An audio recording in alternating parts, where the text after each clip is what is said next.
So here's kind of a summary for it. Your performance expectations you communicate to the synthesizer via timing constraints. And there are three types.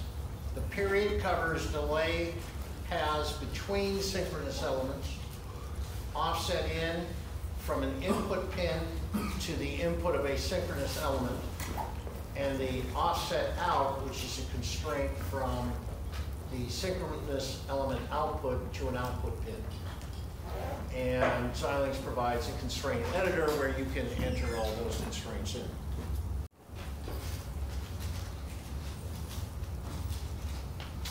Put simply, timing closure is a process where the purpose is to make sure that after placement and routing, all timing constraints, register setup times, hold time. So let's look at some of this in a little bit of detail.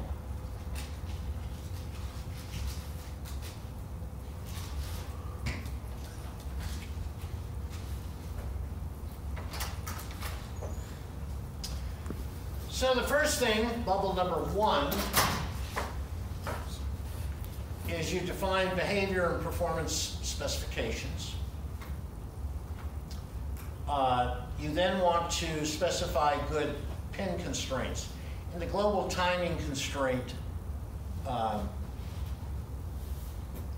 video, in the first example where he showed the difference between having global timing constraints and not having them, it showed a placement of I/O pins, and they were all placed together around one corner of the FPGA. Now, in the near timing, if it says no, that means you've had a lot of violations. You get a lot of timing reports. Every timing violation has its own separate report, so you can have literally hundreds of timing reports that you're going to have to sift through. What are your options? Rewrite your code or change synthesizer options, and then go back and resynthesize. So you'll spend a lot of time in this particular loop here.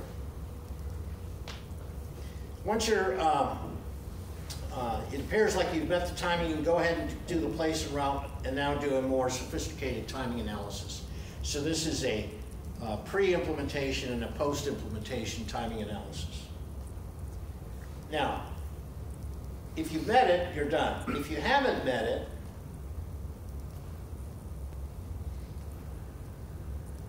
you come down here where you locate your critical paths and you look at the constraints in those paths, and you may have to back off on some of your user constraints. Remember that they said in the video that over-constraining, the tool can spend a lot of time trying to meet your timing requirements and may or may not be able to meet them. So a little care is needed.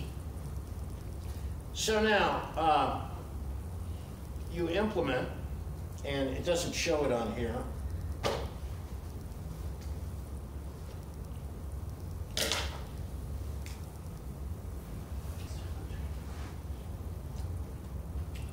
Oh, sorry. There's, oh, okay. So you implement it, and you may have to do a code change, go back and resynthesize. If you meet your timing requirements, you're done. No, you have to change tool settings, or now you come up to this block here, and this is the block where you start going into some of the other design automation tools like area design planners, where you actually can move your design around on the silicon to see if you can achieve timing. Once you have done that, you still may wind it up in loops where you have to change code or change your tool settings. So you meet the timing, and you come down here. In the worst case, what you may have to do is go to a different chip, because you can't meet your performance specifications with the chip you have selected. in which case, if you still can't meet the design, you have to do a complete re-architecture.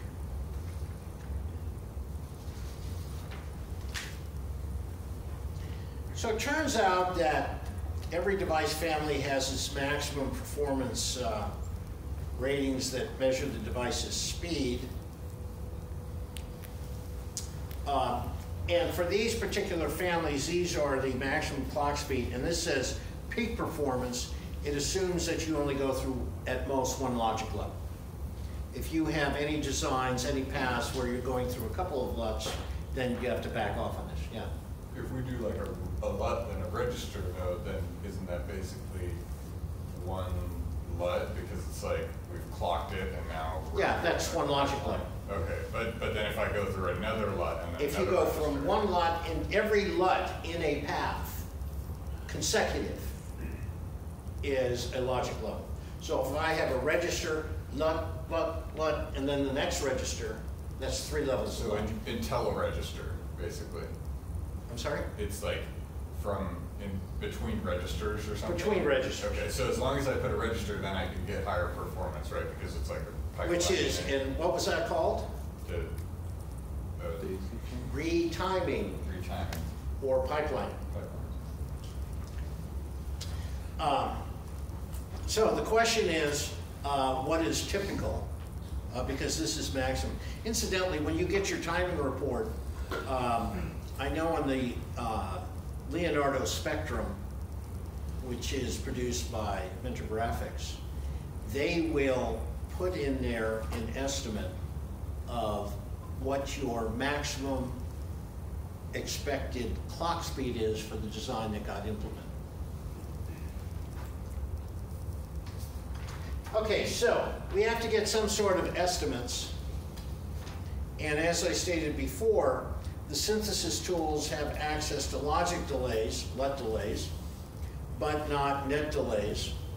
So they use this rule. Experienced FPGA designers use what is commonly known as the 50-50 rule. Sometimes it's a 60-40 rule. And what this is the amount of delay associated with going through devices and what percentage of the delay is due to net delay. So if it's 50-50, you're assuming going through the hardware, propagation delay, is equal to the net delays. And they're using that because there's no good way to estimate net delay, so this is just a kind of a rule of thumb. So as it says, this assumes that your logic delay is, and they give you some numbers or some variable names there. TILO is the LUT delay, TSU is flip-flop setup, and TCK-DL is the flip-flop hold. And that would be equal to an average net delay if you use the 50-50 rule. So you could do that to get some sort of idea of the timing. And so they give an example here from a Vertex 6 data sheet, where for these particular values which they have extracted for the -3 speed grade, it turns out that it was 0.77 nanoseconds if you total these three up. So you assume that that's also the value for a net delay, so you get an estimate of going from one register to another register of through one logic level of 1.54 nanoseconds, which is where they came up with the 650 megahertz clock. If you go through 2 logic levels, you have to increase the net delay. So this winds up being 3.08 instead of 1.54. 3 logic levels, 4.62, and so on.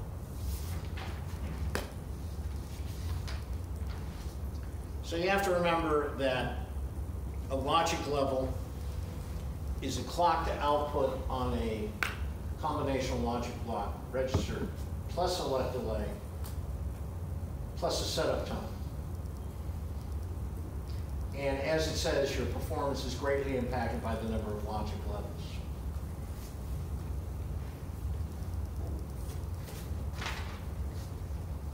Least experienced designers, which we know is none of you,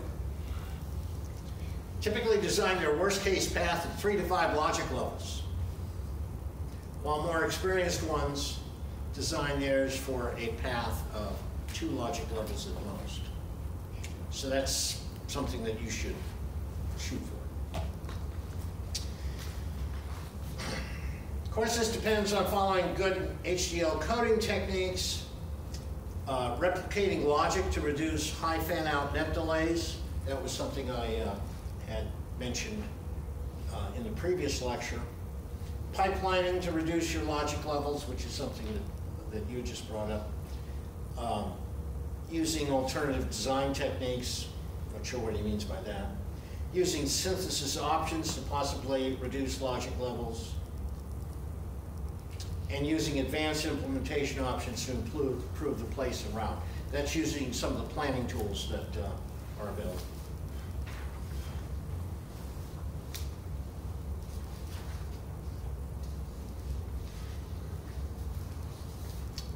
Use of the core generator, generation tool for Xilinx. So your cores are optimized components.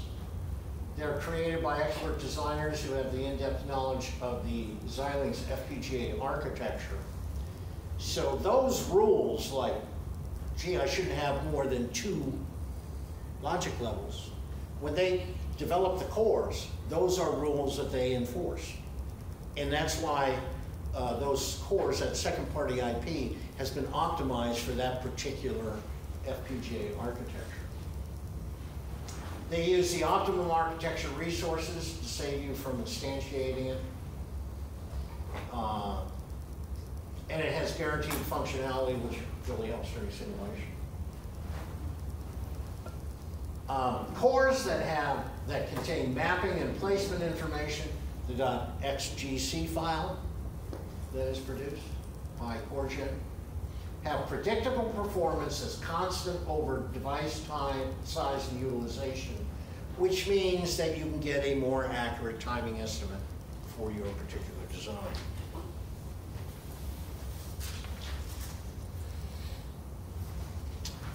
This was shown in the previous slide without global timing constraints. The internal logic was optimized, but it's quite some distance from the I/O pins that are connected to that logic.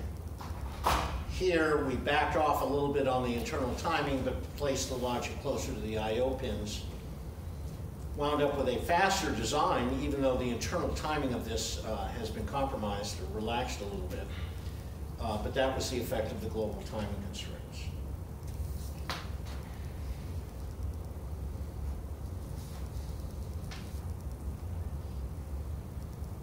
So it's through these timing constraints that you define your performance expectations and your timing objectives. As stated previously, over-constraining gets you nothing, but placement and routing tool is going to sit there cranking away, trying to meet your design constraints, even though they may not be realistic. Always use timing constraints, even when your timing objective is modest. In fact, I think I have a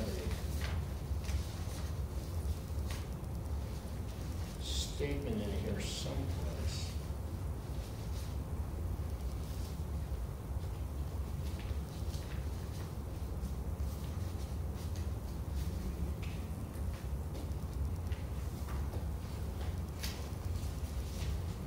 I didn't.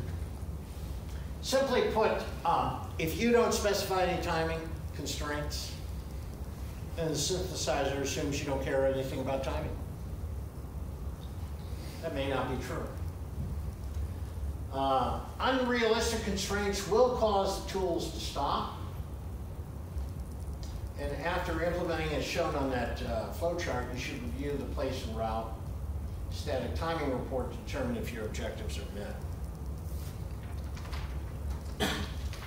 So again, the 3 timing constraints that you can apply are the period constraints between 2 synchronous elements, offset in between a pin and the first registered input, or I should say synchronous element.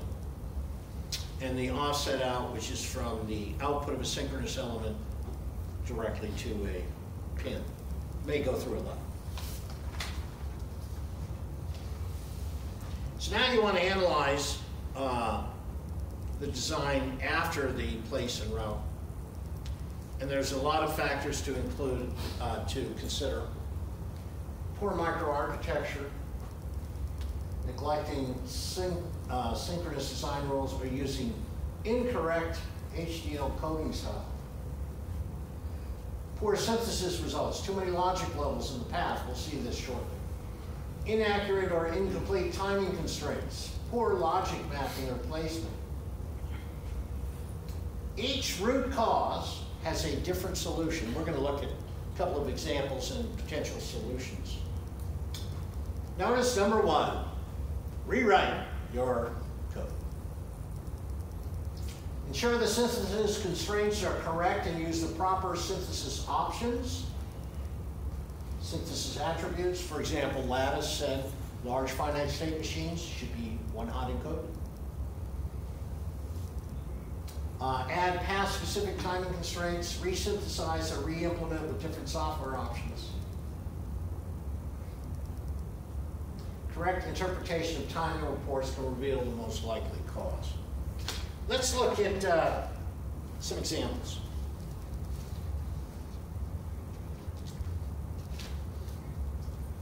Here's an example of a timing report.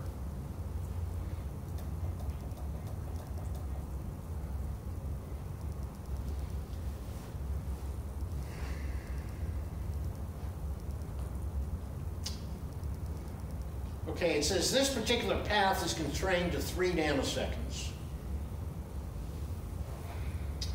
And the total amount of time it took on this particular path from source to destination. On the actual timing reports, it'll give you clearer information as to what the source and the destination is, so you can identify that path in your code. So you had a constraint of 3 nanoseconds, and it actually turned out to be 3.044. So you got a problem. So this breaks it down into how much of that was due to logic and how much of it was due to route. And looking at that, what was the primary cause, you think, of failing to meet that timing constraint? Route. Specifically.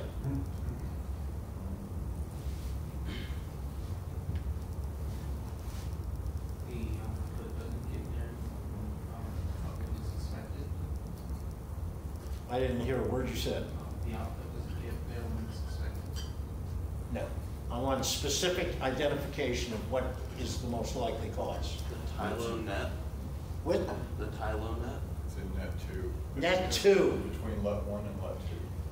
Look at net number 2 and look at that delay as opposed to the delay on all the rest of the nets.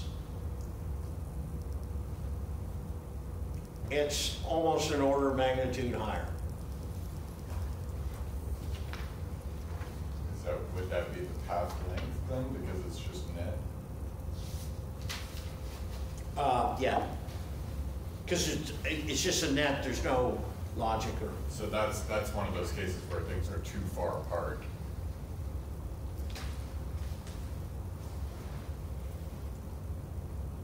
So the primary cause is net 2 had a long delay and a low fan out, and so the solution would be what? Which means what? Put it closer together. Most likely it was caused by poor placement. Adjust the placement, the net decreases in size, the net delay goes down.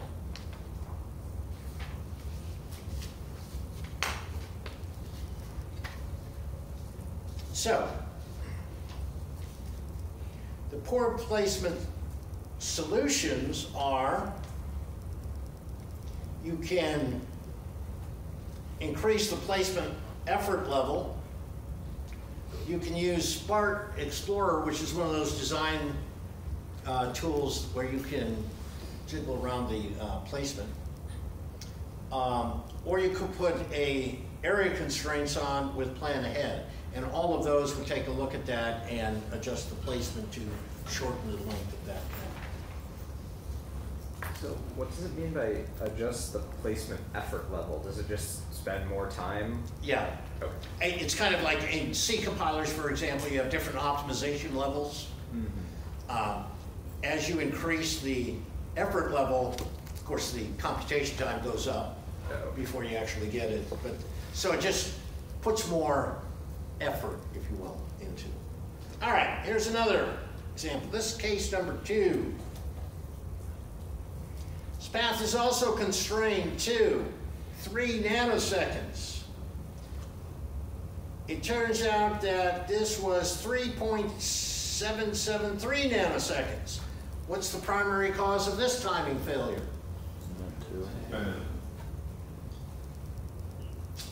Yeah, look at that fan out of net number 2. Net number 2 is problematic for us. Look at the fan out. That's 2 orders of magnitude higher than the rest of the nets.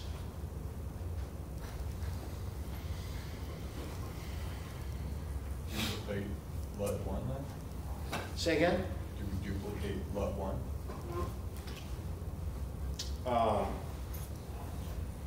Well, first of all, the cause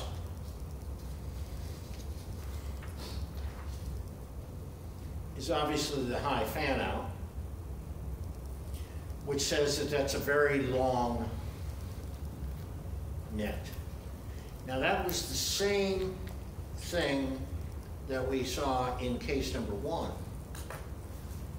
But adjusting the area is not, you may not be able to shorten that net much. And the problem is still the high fan out. Every input that you have to drive increases the capacitance of that line. So, here are some high fan out solutions. If the net is the output of a flip-flop, the solution is to duplicate the flip-flop. You could do that with a synthesis option. You could go back and do that through recoding.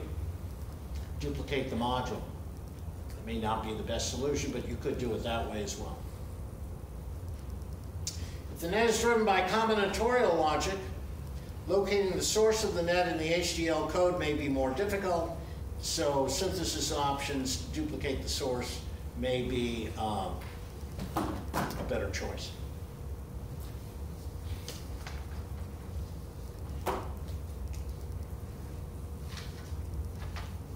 Case number 3. Your path is constrained to 3 nanoseconds. It's 3.048 nanoseconds. What's the primary cause of the failure? This one is not intuitively obvious to the most casual of observers. Too many logic levels. I'm sorry? Too many logic levels. Well, we don't know what the design is, but Something wrong with the nets. you're right from the standpoint that this design has got a lot of LUTs in there, which would tend to imply you've got a lot of logic levels. And as a matter of fact, they state there's really no long delays. If you look at the net delays, they're all about the same. The LUT delays are all 0.06 nanoseconds. So they are implying too many logic levels because of the number of LUTs. So here are your possible solutions. Thought this one was interesting. The implementation tools cannot do much to improve the performance. So possible solutions, check whether the path is a multi-cycle path. What's multi-cycle path? A multi-cycle data path, you have 2 or more clock frequencies along the path. If yes, you may have to add a multi-cycle path constraint. Ensure the proper constraints during synthesis. Use the retiming option during synthesis to distribute logic more evenly along the flip-flops. If you have some slack time between two flip-flops and you're over the period constraint in another one, you may want to move some of the logic to the previous block. Confirm that good coding techniques were used to build this logic, no nested if-then-else statements and so on. And change the microarchitecture, such as adding a pipeline stage or manually pipelining. When it comes to synthesizer options,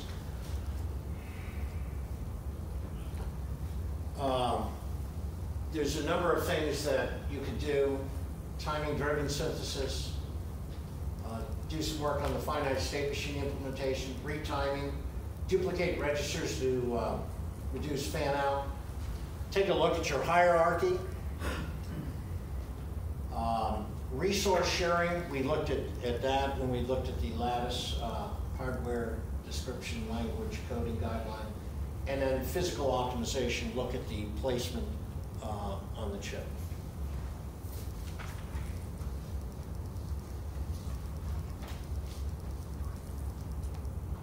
Design closure is a design activity, not an automatic activity, and not a push-button flow. It takes, no pun intended, time to do a timing closure. You have to go through every single case to resolve that timing problem. And especially when those involve recoding, what does that imply to you? What if you did recoding to resolve a timing problem? Start over. What'd you say? Kind of to start over. So you start over where? From the beginning, actually. Which means you may have to resimulate. Wow. You really do have to go back to Go, and you don't get to collect $200. Good timing closure requires a good design knowledge and skills, HDL experience and alternative design techniques, a thorough knowledge of your FPGA architecture, significant tool experience. I've mentioned numerous times, you need to read the synthesis user guide. You need to read, if you're going to use one of the area planning tools, you need to read that user's guide to find out what you can do. And it requires proper design planning, such as pin assignments. Okay, so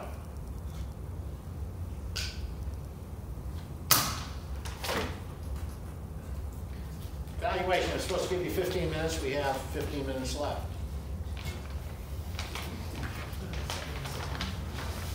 Will have no bearing on your final grade. I need a volunteer. Where are you going? Where'd you go? You volunteer.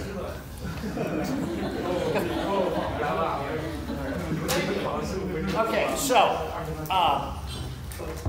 he will collect all those, put those in the envelope, and just drop them off to the ECE office. What happens when you cheat on it? Up front, or downstairs, or The one in the down next there, building, okay. Suite 160 in the 4th Avenue building, the ECE office. So do not start filling this out until I'm out of the classroom, because I cannot be in the classroom when you do this. I can post this around if you want. Okay? Oh, all right. Then I'll just leave. What a deal.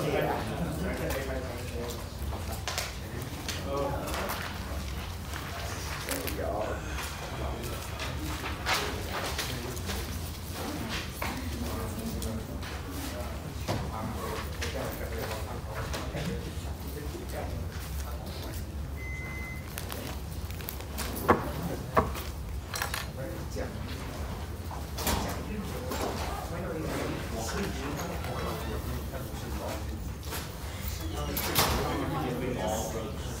Don't we have like 2 weeks left? Don't we normally do this like